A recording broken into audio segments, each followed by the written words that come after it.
The Fireflies used the University of Colorado as their research center to find a cure for the cordyceps infection. The Fireflies used monkeys as their test subjects for all their experiments, but a cordyceps outbreak regarding the infected monkeys caused most of the Fireflies to leave the university immediately, with a few Fireflies dying to the cordyceps infection. Hello everybody, it is Rio here, bringing you snakes some juicy Last of Us 2 possibilities based on some information I found in The Last of Us 1. So there is this cutscene where Joel and Ellie find this dead Firefly alongside a recorder. In the cutscene, Joel roughly rushes through what is said, but if you listen to the full recording, the dead man says some interesting stuff. For your pleasure, I've highlighted the most important dialogue from this recording, which says, "We haven't had a breakthrough since the passive vaccine test we ran,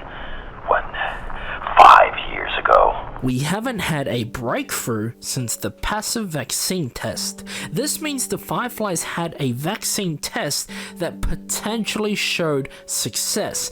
Although it didn't work in the long run, as shown by the fact that we don't have a cure yet, at that time the passive test was run, it showed signs of promise. Now this leads me to ask the question, when was the test performed? We know from the recorder that the test occurred 5 years before this Firefly's death, but how long has he been dead?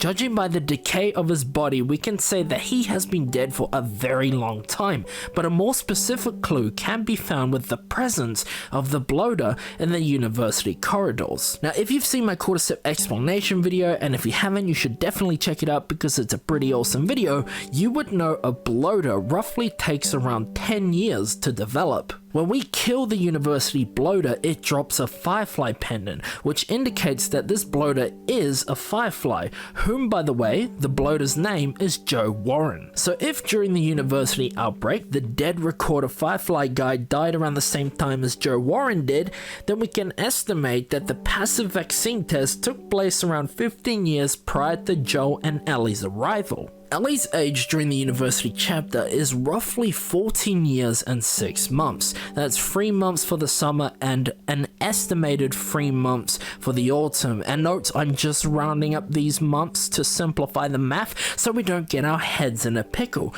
If we take the 15 years and subtract Ellie's estimated age of 14 years and 6 months, then we have 6 months of time where Ellie was in her mother's womb. And this is where the real juicy theories start to come out. So what if, while Ellie's mother Anna was pregnant, she became infected, and after the positive passive vaccine test ran on the monkeys, the Fireflies decided to run a human test on a pregnant Anna. The passive vaccine test may have gone into Anna's body and altered embryo Ellie's genetics, creating the mutation that allows Ellie to be immune. Whatever happened to the mother, we don't know, but what I'm trying to get across here is the fact that Ellie could have been a product of a Firefly experiment. And in The Last of Us 2, we may get to see this kind of story play out as we learn more about Ellie, potentially her mother, and the Fireflies.